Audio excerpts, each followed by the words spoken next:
வணக்கம், welcome to Jaya's kitchen.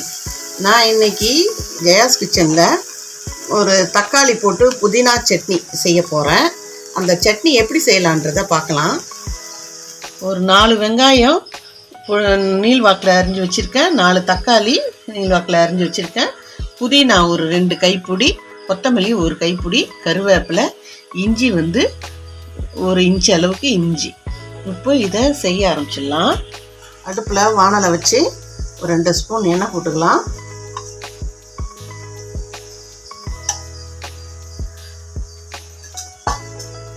சீரகம் 1 spoon போட்டுக்கலாம்.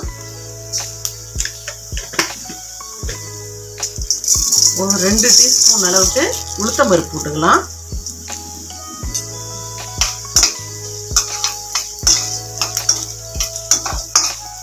காஞ்ச மிளகா ஒரு 10 போட்டுக்கலாம்.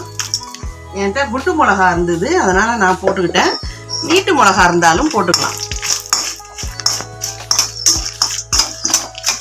இந்த ஸ்டேஜில் இஞ்சி போட்டுக்கலாம், வெங்காயம் போட்டுக்கலாம்,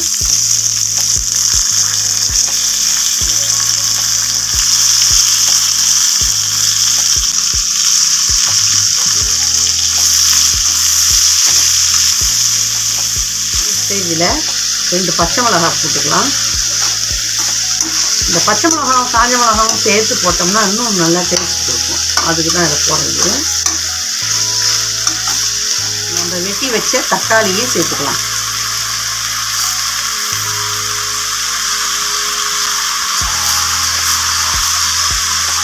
இது கூடவே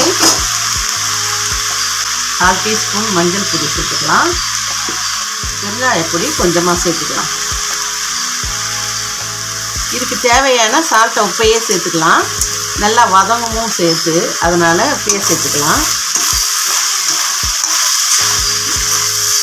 இந்த ஸ்டேஜில் புளி பாருங்கள், 1 கொட்டை அளவுக்கு தான் எடுத்திருக்கேன்.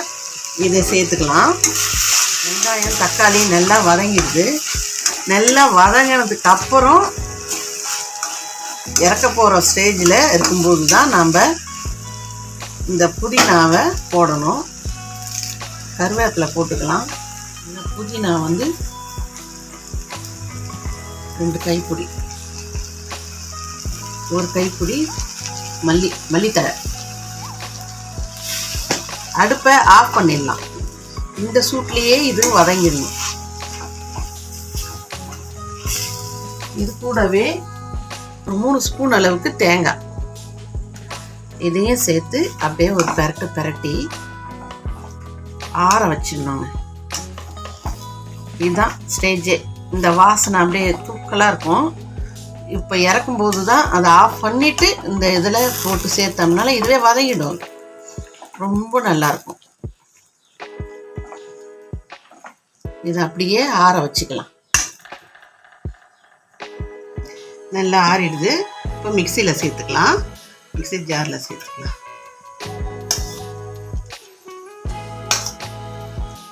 அரைக்கும்போது சின்னதாக ஒரு துண்டு வெல்லம் சின்னதாக போதும், போட்டு அரைச்சிக்கலாம்.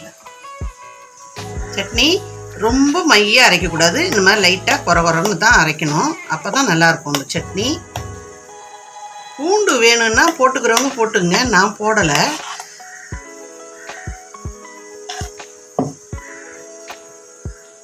ஒரு 3 ஸ்பூன் எண்ணெய் போட்டுக்கலாம்.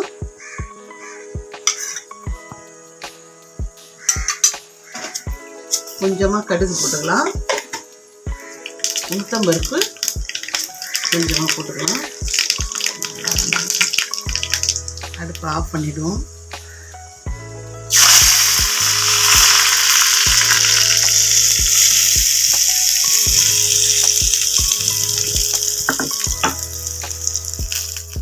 சுட சுட இட்லிக்கு இந்த சட்னி அவ்வளோ நல்லா இருக்குங்க.